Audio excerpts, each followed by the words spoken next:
Hello, everybody in Maryland's beautiful 8th Congressional District. It's your Congressman Jamie Raskin coming to you on Friday with my favorite time of the week, Local Heroes, when we get to salute the people who are every day improving the quality of life for people in Maryland's 8th District.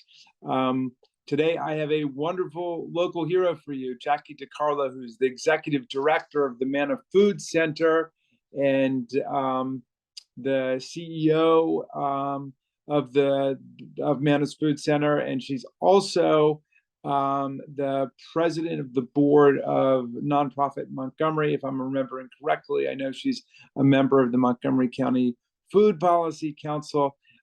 She's all about getting food to the people and making sure that everybody has enough to eat. And I've had the opportunity to spend some time with her recently on legislative stuff, and I brought Congressman McGovern, who's the head of our hunger caucus in Congress, out to MoCo to show him all the wonderful things that we're involved in here. And so it has just impressed upon me how central Jackie DeCarlo is to addressing hunger in our community. And for all these reasons, we're making you our local hero this week, Jackie DeCarlo.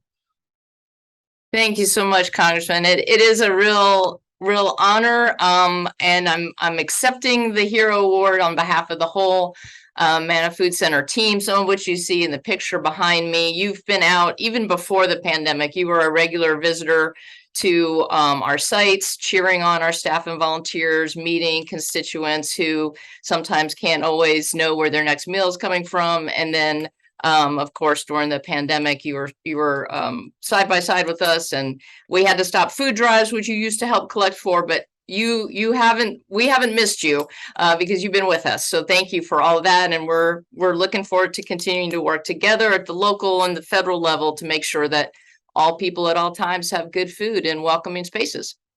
That's awesome. Well, yes, we do. In saluting you, we salute also the whole wonderful team at Manna and everybody who works with you guys across Montgomery County and beyond. And we're also saluting your partner, Kristen Moe, who is a captain in the public service. And we know that you guys live in Kensington Heights and are active members of that community too. So the first thing I wanted to ask you was just, could you give us an overview of kind of the whole not-for-profit food structure in Montgomery County so people can understand how to contribute, how to get involved, and who's working together to make sure that everybody has enough to eat? Certainly. You mentioned there is Montgomery County Food Council, which is kind of a backbone organization of individual or entrepreneurs like small farmers or restaurants that are part of the food economy. And there are food literacy groups helping people, which is something Manna does, learn how to, cook healthy, purchase economically good, culturally appropriate food. And then within the food assistance realm, there are organizations like Manna. We were created by the community 40 years ago from a collection of faith-based groups. There are a lot of church pantries, soup kitchens at temples. There are a lot of mosques involved. Many faith traditions uplift helping the hungry. We are a secular organization. We welcome partners from the faith community, volunteers, that sort of thing. But it really, during the pandemic, showed how people of faith, how businesses, how just civic-minded folks, mutual aid organizations all stepped in and said, we want to make sure that during this really difficult time, we're going to safely provide food. So like, for instance, one of the things Manna did that it had never done before was deliver food to folks because it was at some points unsafe to leave your home. So we do a range of services, but then there are some folks that are providing hot meals. I know you've been to Shepherd's Table many times. There are groups that are working at the front lines of advocacy, like Maryland Hunger Solutions. So we have a whole diverse ecosystem, if you will, of these wonderful groups that we partner with because no one agency can end hunger. And actually, no one sector can address all of the causes why people are hungry in the first place. So we're very fortunate in this district and throughout Montgomery County of having a very robust food system that we're all really committed with the right supports from government, business, and Civic Center to make as resilient as possible so that we can face good times and bad. Yeah, and I know you have a very pragmatic attitude. The causes of continuing hunger are obviously complex, but your attitude is, okay, while we figure out what the causes are, let's make sure we're doing everything we can to be out in the community and addressing the problem and getting food to the people. Tell me about the Healthy Meals, Healthy Kids Act and what that's going to mean for children.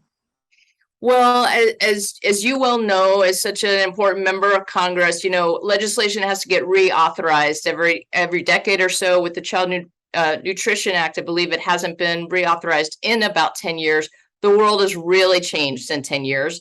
And so what the reauthorization does is it helps make up-to-date changes. So my favorite one, for instance, and this was something that was tested and proven to have such a great impact, is that during the summer, parents of kids who are receiving free or reduced meals can get on their SNAP card, what some people call a food stamp card. They can get electronic benefits so that parents automatically have more purchasing power. Because we want people to be able to shop at the grocery stores. We want to find as many different ways to increase food access.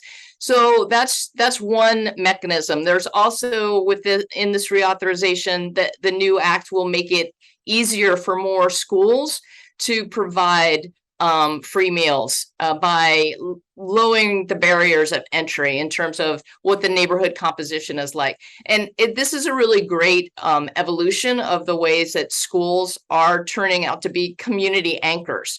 And so we work with a group called Linkages to Learning. They are actually in many schools. Their nonprofit sets up shop and tries to help with a variety of services. So it's these kinds of things that will help schools be able to get kids the food they need, use technology to make sure that parents can, as easily as possible, buy culturally appropriate foods.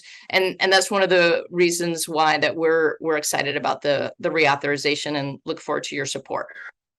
Awesome. Well, before we go, I wanted to ask you about the White House summit, the Hunger Conference, which my colleague Jim McGovern talked about when he came here, and I know you've been involved in that.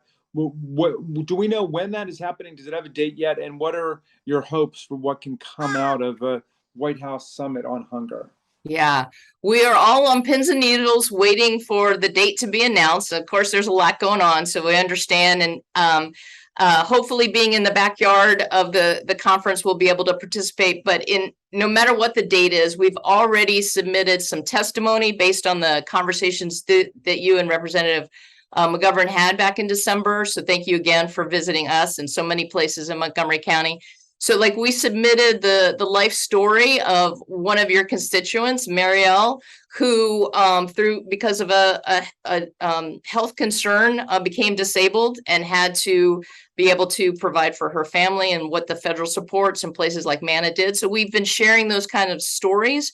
Every 2 weeks, there's a call for advocates and service providers around the nation, and we get updates from the White House, but we also share our ideas, because the big outcome we all hope is that there will be some bold, actionable, evidence-based commitments, not only from the administration, but also from the business community, and of course nonprofits stand ready to partner with both, so that we can do something really transformational, like the last time there was a White House conference, which I believe is when we created SNAP. So it's about time that we really moved forward some new ideas, things that we've learned from being on the ground for 40 years, like at Manna, or the new things that have emerged from our racial reckoning and from the pandemic and other things that we've all been through. And we want to create a new, fairer normal for everybody. Awesome. Well, look, thank you for being such a dynamic leader in our not-for-profit community, which we're so proud of in Montgomery County. And thank you for being an important voice, both locally and across the state and nationally, for making sure that we create the systems that will get food to people so nobody goes hungry in the wealthiest country on earth. Thank you, Jackie DeCarlo, for everything you do. You are our local hero this week. Thank you so much, Congressman. Really appreciate it. Thanks for your support.